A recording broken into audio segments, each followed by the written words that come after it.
नमस्कार दोस्तों, हमने पिछले वीडियो में बात की थी कि दूध की गुणवत्ता और उत्पादकता पर असर डालने वाले कारकों के बारे में हमने चर्चा की थी। तो हमने पहला पॉइंट देखा था कि उस पर दूध की गुणवत्ता और उत्पादकता पर कौन से कारक असर डालते हैं। तो पहला पॉइंट था पशु की नस्ल की जो पशु की अलग अलग नस्लें हैं कि देसी नस्ल है, विदेशी नस्ल है कि भारवाहक नस्ल है, तो सब में अलग अलग उसकी दूध की उत्पादकता है उस पर असर डालती है क्या नस्ल। फिर आता है पशु की जाति हमने देखा था कि कौन से पशु की जो अलग अलग ब्रीड है कि राठी है, जो राठी है, जर्सी है यानी विदेशी नस्ल, तो ये भी असर डालते हैं किसकी दूध की और गुणवत्ता और उत्पादकता पर असर डालते हैं। तो आज आएगा अपना अगला पॉइंट आता है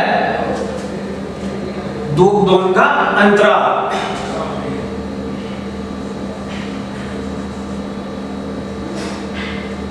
दुग्ध दोहन का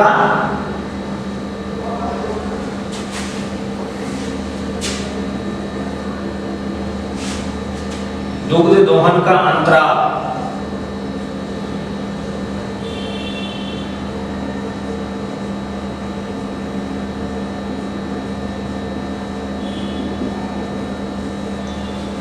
असर डालने वाले कारकों पे अगला पॉइंट आता है दुग्ध दोहन का अंतराल। हम क्या करते हैं, साधारणतः पशुओं का दूध हम सुबह और शाम में दोहते हैं, सुबह और शाम में निकालते हैं। तो लेकिन ये देखा गया है कि यदि पशु को दिन में दो बार के बजाय अगर 3 बार दूध निकाले पशु का, यानी दिन में 2 बार निकालते सुबह और शाम को, लेकिन अगर उसका 3 टाइम दूध निकाले तो दूध कितना 10 से 25% अधिक दूध देता है पशु। अगर मान लो हम सुबह और शाम दूध निकालते हैं, सुबह और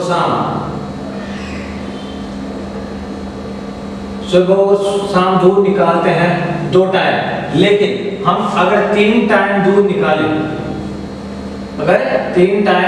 दूध निकाले पशु का सुबह और शाम के बजाय अगर दोपहर में भी हम दूध निकाले तो कितना 10 से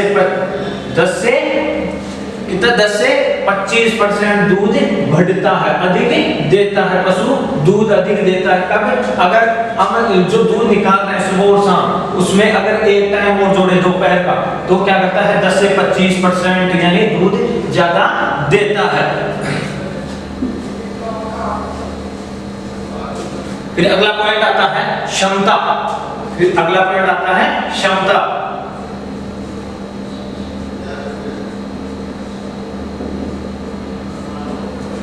इसमें है कि पशु में 4 ब्याह तक यानी 4 बार ब्याह पशु की 4 बार उसका प्रसव हुआ उसके बाद में तक दूध देने की क्षमता बढ़ती है। कब तक? जब 4 बार ब्याह चुका हो पशु, 4 ब्याह तक 4 बार तक दूध बढ़ता है, लेकिन इसके बाद में दूध की जो दूध देने की क्षमता है वो कम होती जाती है। कब? 4 ब्याह के बाद में। फिर आता है पशु का स्वास्थ्य।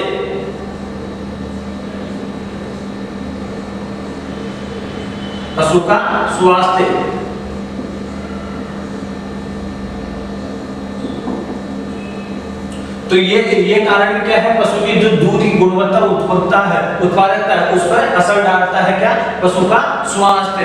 तो इसमें है कि जो पशु है वो स्वस्थ पशु हमेशा अधिक दूध देगा यदि वो तनाव मुक्त है। अगर वो तनाव मुक्त है, तनाव में ना है और अच्छे से रख रहे हैं और उसे अच्छा खिला रहे हैं तो क्या करता है पशु अच्छा दूध देता है। अगर वो तनाव मुक्त है और किसी बीमारी से ग्रसित ना हो तो क्या करता है पशु अच्छा दूध देता है। फिर आता है उसका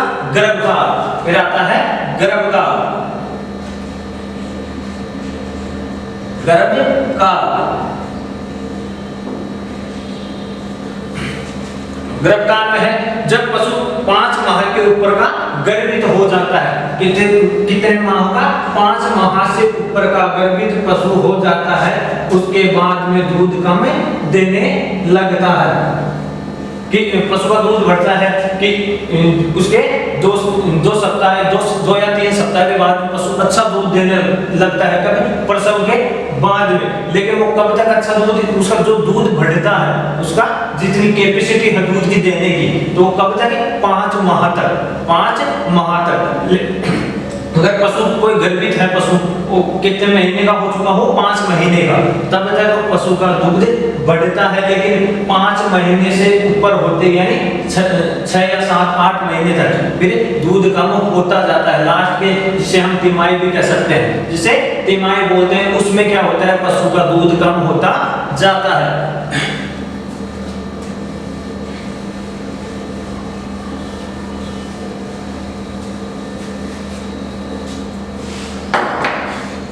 फिर आता है दुग्ध दोहन की विधि। दुग्ध दोहन विधि,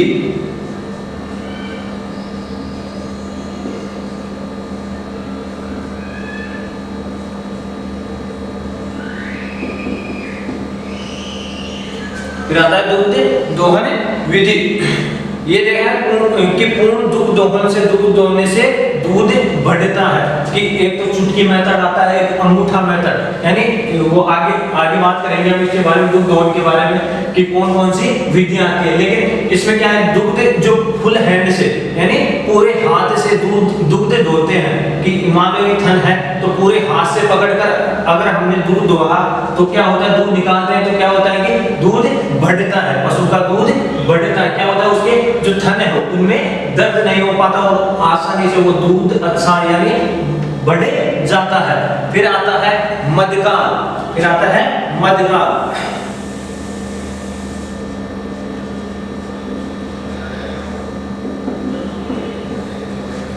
इसे क्या बोलते हैं हम, ईस्ट्रस, इसे ईस्ट्रस भी बोलते हैं, यानी हीट, यानी ताव में आना, जिसे देसी भाषा में बोलते हैं, उसे क्या बोलते हैं, मध्यकाल। मध्यकाल में क्या होता है कि जब पशु मध्य में होता है तो कौन सा हार्मोन, एस्ट्रोजन हार्मोन के कारण दूध कम होता है। कौन से हार्मोन के कारण, एस्ट्रोजन हार्मोन के कारण।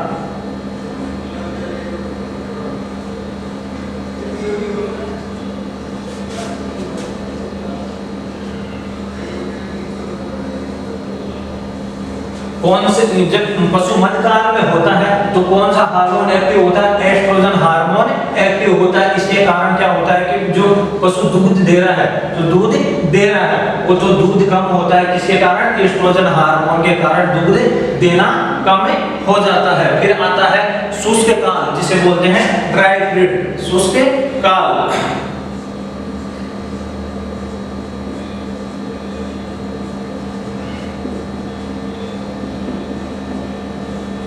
फिर आता है ड्राई पीरियड, जिसे शुष्क काल, जिन मानव में शुष्क काल का अभाव होता है। कि मान लो कि पशु के ज्यादातर क्या होता है कि हम तिमाही में, लास्ट तिमाही में पशु का दूध निकालना छोड़ देते हैं। लेकिन विदेशी गायों की हम बात करें तो क्या करते हैं कि लास्ट के महीने तक, पहले से 9 महीने तक,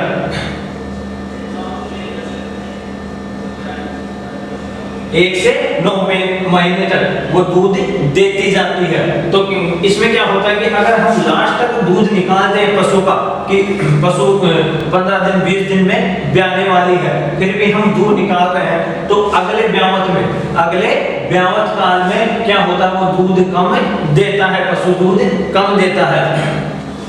इसलिए क्या होता है कि उसको पशु को ड्राई किया जाता है, शुष्क काल क्यों किया जाता है, उसको दूध बढ़ाने के लिए, उसकी कैपेसिटी यानी बच्चे के विकास के लिए भी और उसकी माता के विकास के लिए भी क्या करते हैं, हम वो शुष्क काल करते हैं पशु का। इसलिए क्या होता है कि अगर हम लास्ट के 9 महीने तक भी पशु का दूध निकालते रहते हैं तो उससे क्या होता है, अगले ब्यावत काल में पशु दूध कम देगा। फिर आता है मौसम।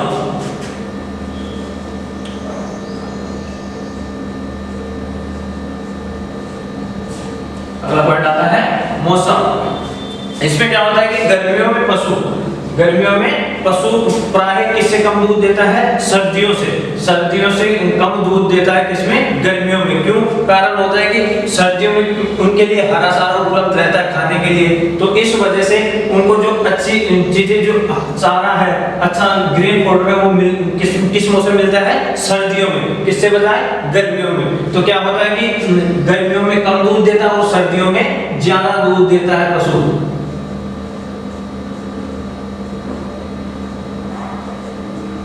सर्दियों में दूध बढ़ता है।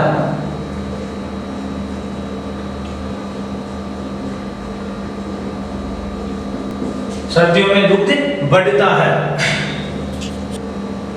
तो क्या होता है कि मौसम में गर्मियों से ज्यादा दूध देता है किसमें? सर्दियों में। फिर आता है आहार, अगला पॉइंट आता है आहार। ये भी दूध की उत्पादकता और गुणवत्ता पर असर डालते हैं। अगला पॉइंट आता है आहार। आहार, अब आहार के बारे में बात करें तो पहला आता है कि किन कारणों के कारण से जो दूध में वसा का परसेंटेज है, जो फैट प्रतिशत है, वो कम होता है। वसा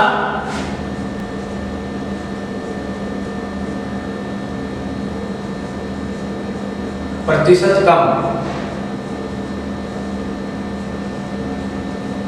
तो किन कारणों के कारण कौन से आहार खिलाने के कारण वसा का प्रतिशत कम होता है दूध में, तो इसके बारे में बात करें तो अब पहला पॉइंट आता है इसमें अधिक दाना देने से। अधिक दाना देने से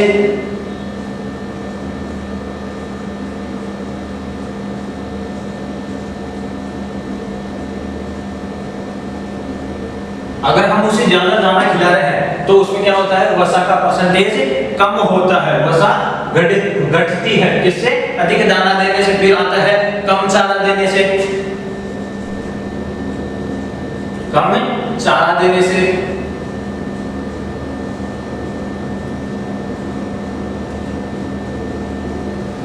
कि पशु को हम चारा कम खिला रहे हैं तो क्या होता है? वसा का परसेंटेज कम होता है। वसा गिरती है किससे? चारा कम देने से।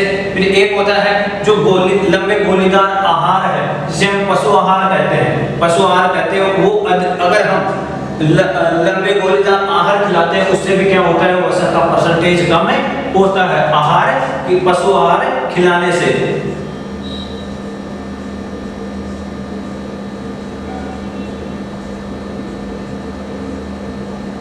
पशु आहार खिलाने से। फिर आता है एक क्या होता है? पशुओं को मछली का तेल देते हैं। जो मछली का तेल होता है उसके देने से भी क्या होता है? वसा का परसेंटेज गिरता है।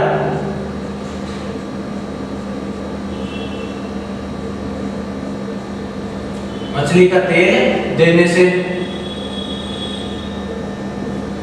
फिर आता है कि गर्म दाना देने से, कि जो हम बंटा खिला रहे हैं पशु को, वो अगर हम गर्म खिलाएंगे कि मान लो कि अभी हमने बनाया वो पशु को डाल दिया तो उससे क्या होता है कि वसा का प्रतिशत घटता है। इससे गर्म दाना देने से। गर्म दाना देने से।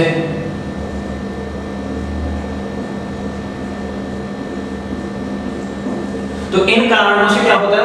जो पशु आहार खिलाते हैं, जो आहार खिलाते हैं पशुओं को, तो आहार खिलाने से भी वसा का परसेंटेज कम होता है। किन कारणों से? अगर हम अधिक दाना खिला रहे हैं पशु को, आवश्यकता से ज्यादा खिला रहे हैं, कम चारा खिला रहे हैं पशु को, उसकी बॉडी वेट के हिसाब से हम उसको कम चारा खिला रहे हैं, पशु को आहार दे रहे हैं, जो लंबे गोलेदार आहार होता है, पशु आहार होता है, वो खिला रहे हैं, उससे भी क्या होता है? वसा का प्रतिशत कम होता है। एक मछली का तेल होता है वो खिलाने से और एक गर्म दाना देने से, इनसे क्या होता है कि वसा का प्रतिशत कम होता है।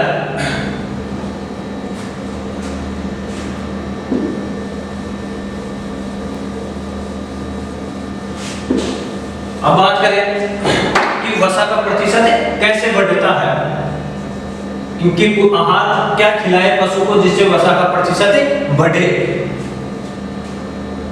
वसा का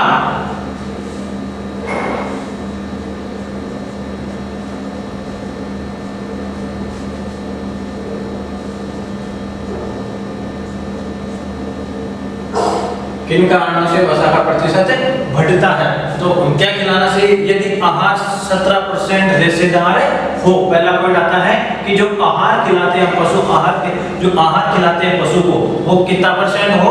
17% रेशेदार हो।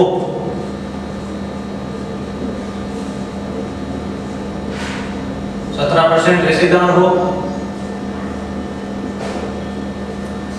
फिर आता है दूसरा, यदि सूखा चारा 1.5 kg, जो सूखा चारा खिलाते हैं वो कितना 1.5 kg 100 किलो बॉडी वेट पर प्रतिदिन दे। कितने बॉडी वेट पर? 1.5 kg 100 किलो बॉडी वेट पर, 100 kg बॉडी वेट पर।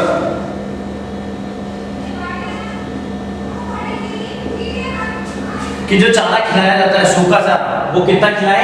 1.5 kg 100 किलो बॉडी वेट पर। पशु के बॉडी वेट के हिसाब से कि 100 किलो पर कितना खिलाया जाता है?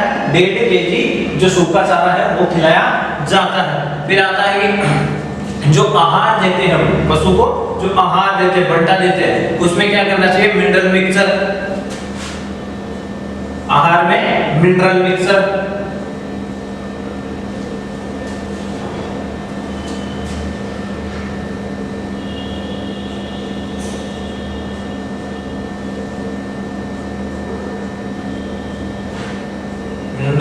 Mixture.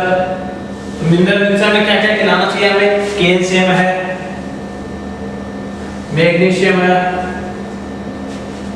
Calcium, magnesium, potassium, sodium, ये सब चीजें किसमें खिलाना? मिनरल मिक्सचर ये खिलाना चाहिए जिसमें ये सारी चीजें पाई जाती है। और एक होता है पशु को कम चारा खिलाए तो दूध के प्रोटीन एसएनएफ आदि कम हो जाता है। अगर पशु को चारा कम खिलाए, अगर पशु को चारा कम खिलाए तो उससे क्या होता है कि जो एसएनएफ आता है, इसकी पानी की मात्रा, वो क्या होती है? कम हो जाती है। चारा कम खिलाने से, चारा कम खिलाएंगे तो उसकी एसएनएफ की मात्रा कम हो जाएगी। तो हमने बात की आहार में कि वसा का जो परसेंटेज है वो कौन कौन से आहार खिलाने से कम होता है और कौन सी चीजों से बढ़ता है। धन्यवाद। तो आज हमने इसके बारे में चर्चा की कि कौन कौन से इस दूध की गुणवत्ता, उत्पादकता पर असर डालते हैं, कौन कौन से कारक हैं। अब हम अगले वीडियो में नेक्स्ट टॉपिक लेके नए वीडियो टॉपिक के साथ फिर हाजिर होंगे। धन्यवाद। Click on the subscribe button to subscribe to our channel. Press the bell icon on the YouTube app and never miss another update.